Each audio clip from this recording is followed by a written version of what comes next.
Hello guys, আজকে আমি বানাবো একটা নতুন রেসিপি কাতলা মাছের ঝোল। চলেন দেখবেন।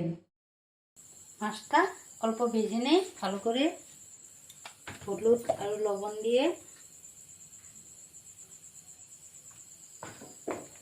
কড়াইটা বসায় দিচ্ছি, আলুটা সিদ্ধ হতে দিচ্ছি, তেলটা দিয়ে দেই। সব মশলাগুলো বেটে নিয়েছি, এখন পেঁয়াজটা কেটে নিচ্ছি, মরিচ বাটছি, জিরা বাটছি। এখন আমি জিরা সম্বাস দিয়ে বানাবো। মাছটা ভেজে নেই, মাছটা হলুদ দিয়ে মেখে নিয়েছি।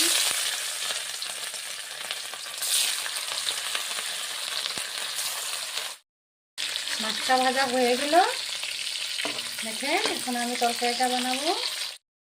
হয়ে গেছে, তেল গরম হয়ে গেছে, অল্প জিরে দিয়ে দিলাম, পেঁয়াজ কুচি অল্প, কাঁচা লঙ্কা,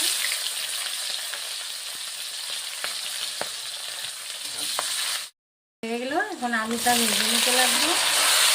আলুটা আগে অল্প সিদ্ধ করেছি, এখানে গেল অল্প ভেজে, চামচ লবণ আর অল্প টুকা দিয়ে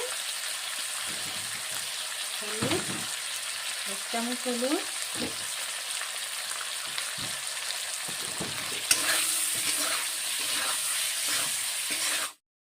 দিয়ে দিই, জিরার গুঁড়াটা দিয়ে দিই, নাড়াচাড়া করে দিতে লাগবো। হয়ে গেল, এখানে অল্প জল দিয়ে দিই, পাতলা করে ঝোল বানাবো।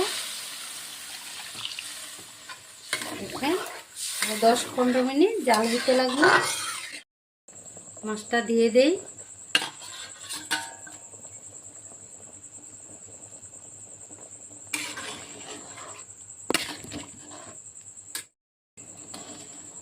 হয়ে গেছে তরকারিটা, কাতলা মাছের ঝোলটা। ঝোলটা খেয়ে দেখি কিরকম হয়েছে।